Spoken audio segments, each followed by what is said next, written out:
What if I told you that in many parts of the world, the goal of prison isn't to punish, but to rebuild? It might sound radical, but across Europe, this idea is the very foundation of their justice systems. They operate on a powerful, deeply ingrained belief everyone deserves a second chance.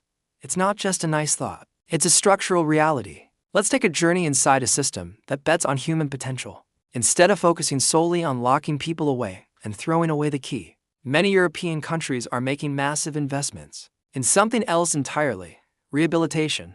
This means education, vocational training, intensive therapy, and carefully planned reintegration back into society. The core question they ask isn't just what crime did you commit, but who do you want to become? Imagine a prison that looks more like a college campus than a concrete fortress. In countries like Norway and the Netherlands, this is a reality.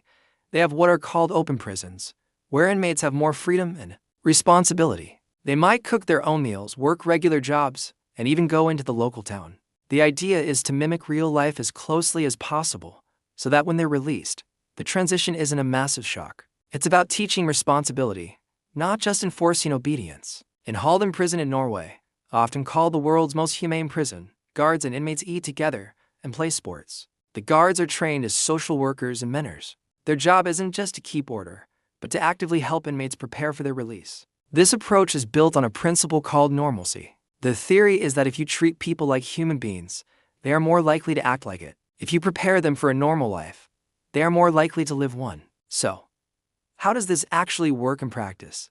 Let's say an inmate is interested in carpentry. Instead of just doing manual labor, they'll get certified training in a fully equipped workshop. If someone struggles with anger or addiction, they'll have access to therapists and counselors. The goal is to address the root causes of their criminal behavior, not just the symptoms. Many prisons offer high school and even university-level courses. An inmate could literally earn a degree while serving their time. This isn't just about being soft on crime.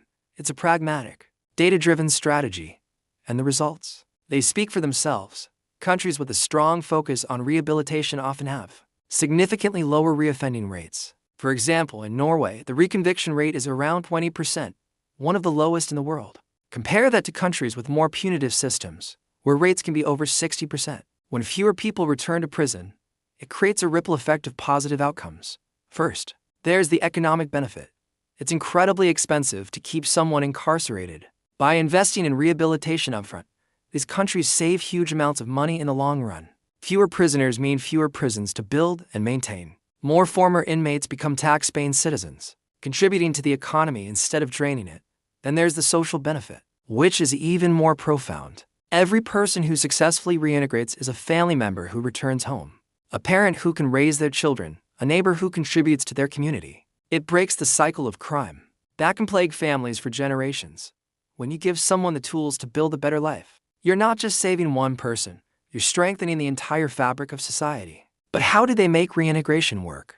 It doesn't stop at the prison gate. In places like Germany, there's a strong emphasis on transitional management. As an inmate nears their release date, they start working with social workers to find housing, secure a job, and reconnect with family. They might move to a halfway house where they have support while they get back on their feet. The system doesn't just push them out the door and hope for the best. It provides a bridge back to a stable, productive life. Of course, this approach isn't perfect, and it's not without its critics. Some argue it's too lenient, especially for violent offenders. But proponents will tell you that the ultimate goal of a justice system should be to create a safer society. And if rehabilitation is more effective at preventing future crimes than pure punishment, isn't that the smartest path forward?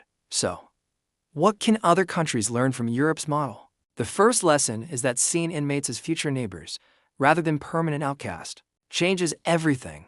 It shifts the focus from retribution to restoration. The second lesson is that investment in people pays off. Providing education and mental health support isn't a cost. It's an investment in public safety and economic stability. This isn't about copying and pasting one country's system onto another. Every society has its own unique challenges, but the core principles are universal. It's about believing in the capacity for change. It's about understanding that a person's worst act doesn't have to define their entire life. In Europe, they've shown that redemption isn't just a hopeful idea, it's a system you can build.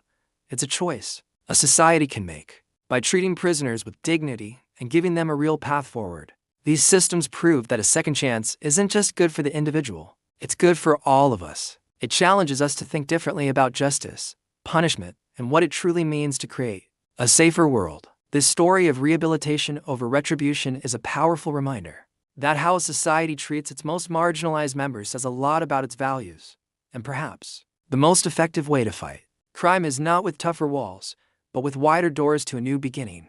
Thanks so much for watching. If this video changed how you think about the justice system, be sure to hit that subscribe button and share it with someone you think should see it. Let us know your thoughts in the comments below. See you in the next one.